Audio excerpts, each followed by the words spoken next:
Dexter just made his first kill of the season, and it's not just about blood. Episode 3 may look like a standard return to form, but hidden in plain sight are clues about a much bigger game, a secret serial killer dinner party, a killer who stole Dexter's name, and a shocking retirement that changes everything. This episode isn't filler, it's the fuse being lit. From secret thumbprints to returning fan favorites, Dexter, Resurrection Episode 3 is packed with setups that will explode later. Let's break down every clue, character reveal, and moment that proves this season is building to something huge and far more dangerous than anyone expected. We open with Dexter working as a Yorkar driver, a hilarious disaster, but also a clever disguise. He's awkward, he forgets to offer water, and he's terrible at small talk. But that's not the point. The job is the perfect cover to stalk his next target, the man calling himself the Dark Passenger. But things get risky fast.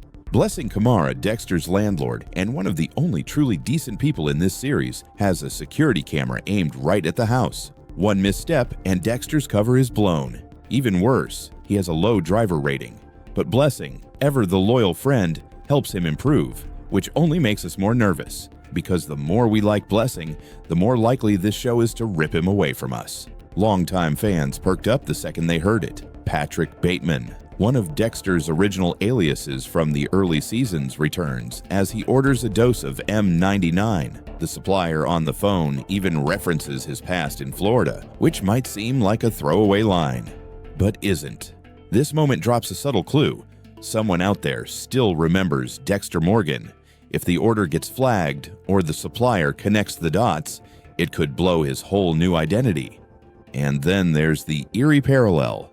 Patrick Bateman is from American Psycho, a killer obsessed with appearances. Hi, is this Dr. Bateman? Patrick Bateman. American Psycho was a formative read when I was 19. This is he. The fact that Dexter chooses that alias again tells us everything about where his head's at.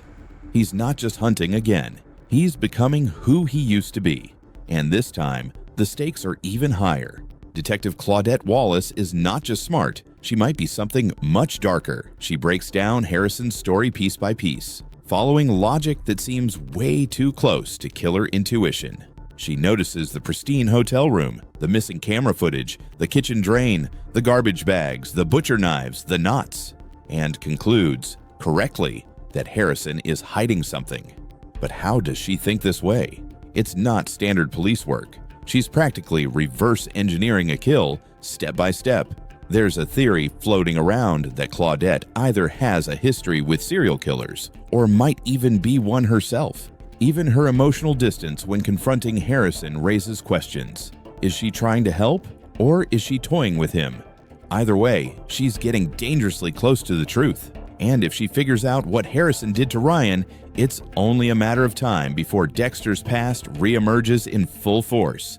We finally get the reunion we've been waiting for. Quinn, Masuka, and Batista drinking together, laughing about old times. But here's the twist. Batista's not just retiring to relax, he's retiring to take Dexter down. He literally says, "You ever have that one thing you just can't let go?" He's planning to spend the rest of his life chasing the Bay Harbor Butcher, and he's headed to New York. This raises major questions.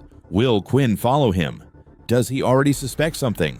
And if Masuka gets involved, could we see a full-blown Miami Task Force reunion? But there's something tragic here too. Batista has no badge anymore. He has no jurisdiction, just obsession. And that makes him vulnerable, especially in a city that doesn't want outsiders poking around.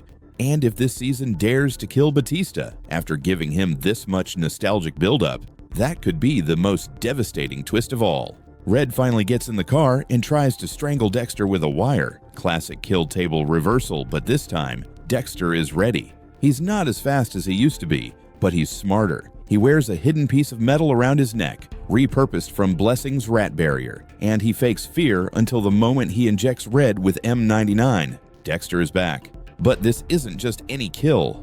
Red confesses he was recruited, given cash, invited to something bigger. The invite reads, "You're cordially invited to a dinner party for like-minded individuals, an opportunity to share your craft. There is more money if you're willing to sell your trophies." Dexter's face changes. This isn't about one killer, it's a network. He burns Red's body, but just before he finishes, he notices the invite requires a thumbprint. He races back to retrieve the thumb. It's darkly funny. It's classic Dexter, and it's the clearest signal yet. He's about to go deep undercover into a killer's club. The game is on. Here's where it gets crazy. Leon Prater, the billionaire behind the gala, is recruiting killers like they're artists. And Charlie, played by Uma Thurman, is his fixer. We've seen her kill. We've seen her track. So the big theory? Prater is assembling a serial killer suicide squad. He's offering money, validation, and even protection in exchange for their trophies, maybe even their loyalty. And Dexter is going to infiltrate this world by posing as Red, which raises one question: will he take them all out? Or will one of them take him out first? Dexter, Resurrection Episode 3 just changed the game. The Dark Passenger is dead, but now Dexter is stepping into a world where killers don't hide, they gather. And with Harrison's truth unraveling, Batista on the hunt, and Claudette possibly darker than she seems, this season is about to explode. What do you think is coming at the gala? Will Dexter survive infiltration, or is this the beginning of his end? Drop your theories below, hit like, and subscribe for next week's breakdown. We're just getting started. The city's terrified. A rideshare serial killer is stalking car drivers and dumping their bodies. They're calling him the Dark Passenger. But what if that name wasn't just symbolic? What if Dexter isn't just hunting this killer? What if he kills him and takes his identity? Because that might be the exact moment Dexter crosses paths with the billionaire puppet master of this season, the man fans are calling the Collector. This isn't just a fan theory. Episode 2 quietly lays the groundwork, and once you see it, you can't unsee it. Let's start with what we know. There's a new serial killer operating in New York, one who targets your car drivers. Victims are being dismembered and dumped. The media has already given him a nickname, the Dark Passenger. That's not just a nod to the past. That's a signal. Because in Dexter's world, the Dark Passenger isn't a killer. It's a concept. It's the name he gave to his own inner voice, the urge to kill.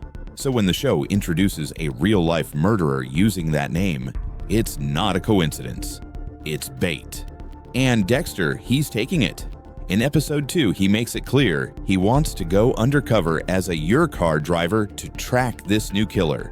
But let's be honest, when Dexter tracks someone, he doesn't stop at surveillance. He gets inside their mind, follows their patterns, and then he ends them. But what if this time he doesn't just kill him? What if he takes his place?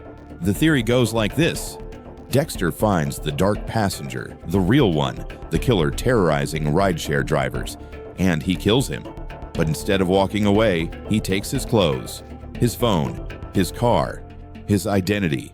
And that's when things escalate, because the original killer wasn't working alone. He was being watched by someone powerful, by someone rich, dangerous, obsessive, the man we believe is orchestrating the entire season. Peter Dinklage's character, known only in leaks and theories as the Collector.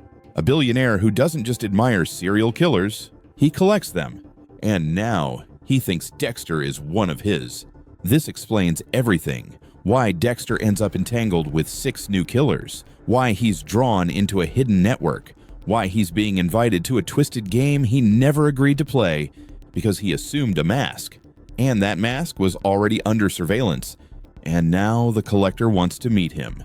Think about it. A rideshare job gives Dexter full access to the city. He can follow leads, enter gated buildings, cross paths with anyone. It's the perfect cover, not just for Dexter, but for the kind of killer the Collector is recruiting. And once Dexter slips into that role, he can't just walk away. The Collector believes in chaos, in survival of the fittest. And now that Dexter's wearing the face of one of his players, he has no choice but to play the game. This twist wouldn't just give Dexter a new identity, it would give him a new mission. Because for the first time, Dexter isn't hunting one killer. He's infiltrating an entire ecosystem of them. And here's the most disturbing part. To survive this world, Dexter might have to kill without the code. He might have to pretend to enjoy it, to kill in front of others, to become the kind of monster he always told himself he wasn't. All while the Collector watches, and maybe even tests him. What happens if one of the 6 killers grows suspicious? What happens if the Collector sets Dexter up? This isn't like the Ice Truck Killer or Trinity. This isn't a one-on-one showdown. This is Dexter entering a world designed by murderers. For murderers. And the irony? He got there by trying to be the good guy, by eliminating a threat, by doing what he's always done. But this time, there's no exit plan. This theory makes sense of everything. The billionaire connection, the multiple killers, the name Dark Passenger. It's all pointing to a single truth. Dexter didn't just return. He walked straight into the collector's trap. If this twist hits in episode 3 or 4, you'll want to say you saw it coming. So smash that like button, hit subscribe, and let us know in the comments. Do you think Dexter is already playing someone else's game? Because if he really becomes the Dark Passenger, it won't be long before he's the one being hunted. Everyone's talking about how Harrison killed. The 9 pieces, the clean disposal, the code.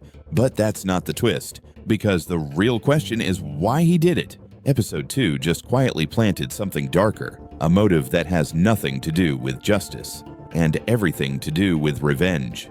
And if you caught the clues, you already know. Harrison may be rewriting the code. On the surface, this looks like Harrison following in Dexter's footsteps. But if you look closer, it's clear he's walking a very different path. And it all starts with who he chose to kill, and how he reacted after. When we learn the victim was a repeat sex offender, it's easy to say, oh, okay, Harrison followed the code. Clean kill. Fits the criteria. Case closed, right? Wrong, because something about this kill feels off, and Dexter sees it too. From the second he hears the words 9 pieces, his face doesn't light up with pride. It drops in horror. Why? Because it's too clean, too deliberate. Harrison didn't just kill to protect someone. He wanted that man to suffer. Let's rewind. Earlier in the episode, Harrison plays the role of a charming young hotel worker. He's got a GED, a job, a life. Everything seems normal until one moment when a drunk man drags an unconscious woman down the hallway. Harrison sees it, stops it. There's confrontation, tension, violence. Dismembered, discarded in the exact method Dexter once used. And that's the twist nobody is talking about. Because yes, this mirrors Dexter's code, but this wasn't a carefully stalked kill with weeks of preparation. Harrison didn't build a profile, research evidence, or weigh the morality of what he was doing. He reacted. He saw someone about to hurt a woman, and his rage boiled over. Dexter's code was methodical, controlled. Harrison's kill, emotional, fast, personal, and that's what makes it so terrifying. Because when Harrison helped kill Kurt Caldwell back in New Blood, it was different. He hesitated. He needed convincing. He wanted to believe in the code, but he wasn't sure it fit him. Like father, like son. Now, there's no hesitation. In fact, he's confident. Too confident. He cleans up the mess. He leaves almost no evidence, just enough to make the NYPD chase shadows. And the worst part? He looks completely at peace with it. So again, the twist isn't that Harrison killed. It's that something in him changed. This wasn't just about justice. This was about control, about anger, about proving something. Think about his environment. New York City. Nobody's watching him. No father hovering over his shoulder. No guidance. Just freedom and darkness. He's still a teenager, but he's already calculating. So what pushed him over the edge? Let's talk motive. It's easy to say he was protecting someone. And yes, he clearly stepped in during a dangerous moment. But when you compare his actions to Dexter's early kills, you notice something deeply unsettling. When Dexter is lying in that hospital bed, he's haunted by the possibility. Did I create something worse than myself? Even Harry, the father figure who invented the code, appears in Dexter's mind to warn him, not to justify what happened, but to challenge it. Well, Harrison's lived a pretty fucked up life. Thanks Harry to you. doesn't say, Harrison is following the code. He says, your son needs you. That's not a compliment. That's a warning. And it's all building toward one terrifying idea, that Harrison didn't kill because of the code. He killed to feel something, to process the pain, to punish the world that abandoned him. And once that feeling sets in, that power, that release, it's very, very hard to walk away. This is the twist the writers planted. Not that Harrison is the New Bay Harbor butcher, but that he might not care about rules at all. And the moment Dexter realizes that, everything changes. Dexter's finally starting to recover, his body's healing, his instincts are returning. But emotionally, he's more lost than ever, because this isn't the son he tried to raise in New Blood. That version of Harrison was angry, yes, but still reachable, still searching for identity, still unsure if the darkness inside him was real. But now, the mask is gone. Dexter says it himself. I taught him how to cut a body into 9 pieces. He didn't just pass on a code, he passed on a blueprint. And Harrison took that blueprint and ran. So what happens now? Dexter's worst fear is unfolding in real time. His legacy isn't being honored, it's being weaponized. And there's something else eating at him, something he doesn't say out loud, but we can feel it. Harrison didn't just do this without the code, he did it without Dexter. No guidance, no hesitation, no fatherly approval. He made the kill, covered his tracks. He doesn't need Dexter anymore, and that's the most dangerous version of Harrison we've ever seen. The final scene of the episode lingers on Dexter, staring out, unsure if he's chasing a killer or being hunted by one. Because the real twist isn't that Harrison killed again. The real twist is that he might never stop. And worse, he might not want to. The body was chopped into 9 pieces, just like Dexter used to do. Only this time, it wasn't Dexter, it was Harrison. If you think Harrison left his father's legacy behind, episode 1 of Dexter, Resurrection, just blew that theory apart. Because now, there's a killer out there following the code. And it sure looks like Dexter's son just became the next Bay Harbor butcher. But wait, wasn't Harrison the one who pulled the trigger on his own dad? Didn't he reject the code? That's what makes this so haunting, because what started as a goodbye may have just turned into a rebirth. When Dexter wakes up from his coma, 10 weeks have passed. The last thing he remembers is being shot by his own son. Not out of hatred, but to follow the very code Dexter taught him. Now, that same son has disappeared, vanished from town. No one knows where he is, not even Dexter. And then, the body shows up, chopped into 9 pieces, bagged, disposed of. Just like Dexter used to do. This isn't a coincidence. The victim, a repeat sex offender who slipped through the system, the kind of target the code was designed for. So who else could it be? Harrison learned that method from one person, his father. And this isn't just Dexter speculating. The episode deliberately builds the case. The kill matches Dexter's pattern, the victim fits the code, and the city, New York, is only a 4-hour drive from where Harrison was last seen. There's even a chilling moment where Dexter admits, And it was when I killed Kurt, I taught Harrison how to cut up a body into 9 pieces. That line hits like a sledgehammer, because it reframes everything. We're not just watching Dexter recover, we're watching him realize he might have passed the worst part of himself down to his son. And the haunting twist? Harrison might actually be better at this than Dexter ever was. You think Harrison's following in your footsteps? I mean, body chopped in 9 parts, stuffed in garbage bags, and the victim being what he was. Let's break that down. In true Dexter fashion, the show doesn't spell anything out, but it gives us enough puzzle pieces to build the picture. Harrison left town without saying goodbye. He took Dexter's truck. He hasn't contacted anyone. And the moment Dexter hears about the body chopped into 9 pieces, he knows. He feels it. You can see it in his face. It's not just fear, it's guilt. Guilt that this all started with him. Guilt that teaching Harrison the code didn't stop the darkness. It focused it. There's a voiceover that drives this home. But when you tried to be normal, people who didn't deserve it found themselves equally as dead. That's the paradox of Dexter's legacy. When he followed the code, he believed he was saving lives. When he broke it, innocent people died.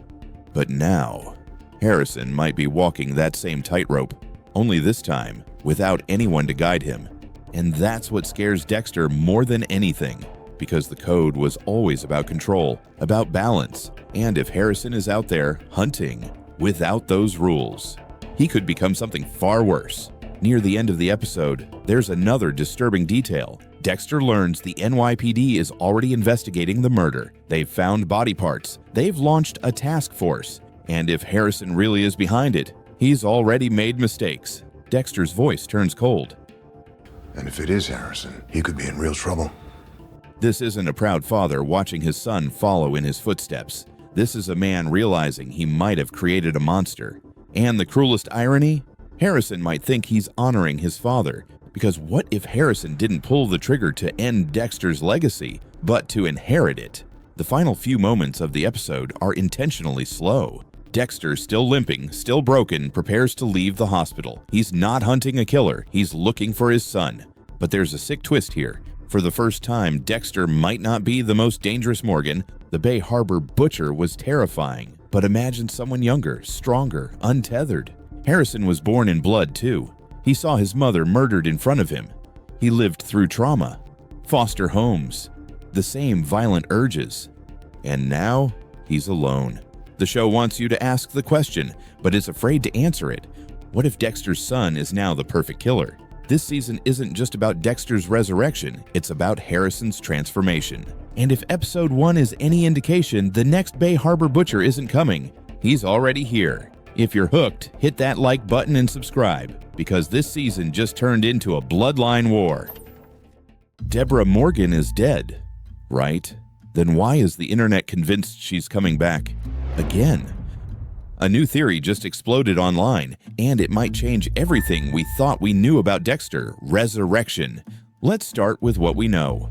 In New Blood, Deborah was already dead, but she still returned. Not physically, but in Dexter's mind. A hallucination, a dark echo of his conscience.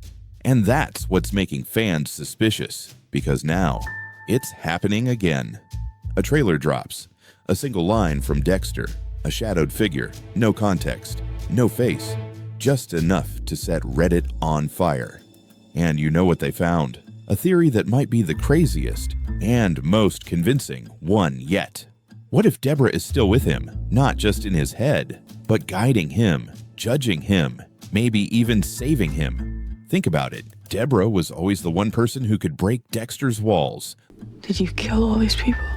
The voice in his ear, the anchor to his humanity. And in New Blood, even in death, she kept pulling him back.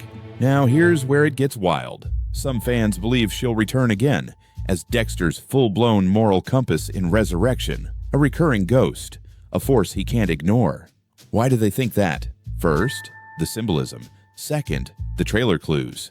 And third, Jennifer Carpenter herself. Her name hasn't been confirmed, but it hasn't been ruled out either. That kind of silence, it's almost too loud. And let's be honest, Dexter is unraveling. The dark passenger isn't his only enemy anymore. The real battle? It's between who he's become and who Deborah always hoped he'd be. Actually, yes, we believe that's our killer signature. Is Deborah really coming back? Or are we just haunted by her? The same way Dexter is. One thing's for sure, this theory has gripped fans harder than ever before. Now it's your turn. Do you think Deborah's coming back? As a ghost, a flashback, or maybe something even darker? Drop your theory in the comments, because Dexter Resurrection premieres July 11th, and Deborah Morgan might not be finished. Dexter Resurrection isn't just a cool title, it's a chilling clue. A clue that hints at Dexter's darkest transformation yet. But what if I told you that the word resurrection doesn't just mean Dexter survived? It means something far more disturbing, something spiritual, biblical, and inevitable. Dexter's story has always walked the tightrope between sinner and savior. But with this new chapter, the title doesn't just tease a comeback, it signals a rebirth, and not the hopeful kind. In Christian theology, resurrection often means redemption, rising again after death, cleansed, whole, transformed. But Dexter Morgan isn't seeking forgiveness. He's not becoming something better. He's becoming something worse. Let's go back. Dexter faked his death in the finale of the original series, running off to live in isolation. But Dexter, New Blood pulled him back into the cycle. Violence, secrets, loss, and ultimately, death again, this time at the hands of his own son Harrison. So how is he back? That's where the resurrection symbolism takes a dark turn. In religious texts, not all resurrections are holy. Some are cursed. The undead, souls brought back not by grace, but by vengeance, obsession, or unfinished sin. In that sense, Dexter isn't rising like Christ. He's returning like a ghost, a haunting, a man who can't die until his purpose is complete, even if it destroys him and everyone around him. And it's not the first time the show hinted at this. In season 6, there was an entire arc about religious killers, a doomsday killer obsessed with revelation, and Dexter himself confronting faith, mortality, and what comes after death. He even asked a priest if someone like him could ever be forgiven. He never got an answer. So when the new series calls itself Resurrection, it's not just about plot, it's about fate. It's about a man who can't stay buried, no matter how hard the world tries. But here's the real twist. Dexter's resurrection might not be physical at all. What if it's spiritual? What if Harrison, his son, now carries Dexter's darkness? What if the resurrection is happening through bloodline, not body? What if the monster didn't die, but simply moved on? The title could be a warning. Dexter isn't back, but the dark passenger is. So the next time you see the words Dexter Resurrection, ask yourself, who's really coming back? Because sometimes what rises from the grave isn't the man you remember. If you want more deep dives like this, don't forget to hit like and subscribe. What do you think resurrection really means for Dexter? Drop your theories in the comments. I'll be reading everyone.